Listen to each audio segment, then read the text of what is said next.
ఇరాన్తో ముదురుతున్న యుద్ధం, ఇటు ఉత్తర కొరియాతో తిరగదోడుతున్న చర్చల వ్యవహారం. అమెరికా అధ్యక్షుడు డొనాల్డ్ ట్రంప్ విదేశాంగ విధానం ఇప్పుడు తీవ్ర విమర్శలకు దారితీస్తోంది.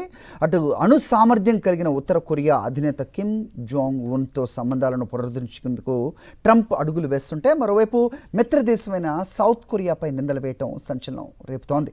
ఒకే సమయంలో ఇరాన్పై పగ సాధిస్తూ కిమ్ జోంగ్ ఉన్ను ప్రసన్నం చేసుకునేందుకు ట్రంప్ చేస్తున్న దౌత్య వ్యూహాలపై సాక్షి టీవీ స్పెషల్ స్టోరీ.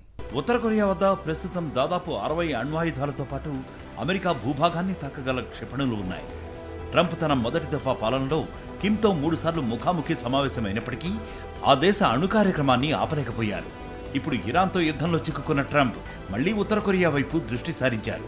ఇటీవల సోషల్ మీడియాలో కిమ్ జాంగ్ ఉన్ను పొగుడుతూ చేసిన పోస్టులు, దక్షిణ కొరియాతో జరిగే వార్షిక సంయుక్త సైనిక విన్యాసాల్లో అమెరికా పాత్రను తగ్గించాలని డిఫెన్స్ సెక్రటరీ పీట్ హెగ్సెట్ను ఆదేశించడం దౌత్యవర్గాల్లో హాట్ టాపిక్గా మారింది. ఈ క్రమంలోనే మరోపక్క మిత్రదేశమైన దక్షిణ కొరియాపై ట్రంప్ తీవ్ర ఆగ్రహం వ్యక్తం చేస్తున్నారు.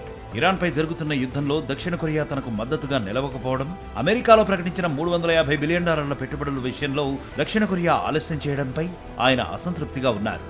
అమెరికా ఇచ్చే సైనిక రక్షణను దక్షిణ కొరియా ఉచితంగా వాడుకుంటోందని ఆరోపిస్తూ తమ దళాల ఉపసంహరణ లేదా సైనిక విన్యాసాల తగ్గింపును ఒత్తిడి తంత్రంగా ట్రంప్ ఉపయోగిస్తున్నారని విశ్లేషకులు చెబుతున్నారు. ఈ పరిణామాలపై అమెరికా డెమోక్రాట్లు, రక్షణ రంగానికి చెందిన నిపుణులు తీవ్రంగా మండిపడుతున్నారు. ఇరాన్ విషయంలో కఠినమైన వైఖరి అవలంబిస్తూనే అమెరికాను నేరుగా టార్గెట్ చేయగల అణు సామర్థ్యం ఉన్న ఉత్తర కొరియా విషయంలో మాత్రం ట్రంప్ నెమ్మదిస్తున్నారని విమర్శిస్తున్నారు. అయితే తన చర్యలను సమర్థించుకుంటున్న ట్రంప్, కిమ్ నన్ను ఎప్పుడూ గౌరవిస్తారని, నేను దేశాన్ని సురక్షితంగా ఉంచేందుకే ఈ నిర్ణయాలు తీసుకుంటున్నానని ఓవల్ ఆఫీస్ ప్రెస్ మీట్లో పేర్కొన్నారు. మరిన్ని అప్డేట్స్ కోసం ఛానల్ ను సబ్స్క్రైబ్ చేయండి. నోటిఫికేషన్స్ కోసం బెల్ ఐకాన్ పై క్లిక్ చేయండి.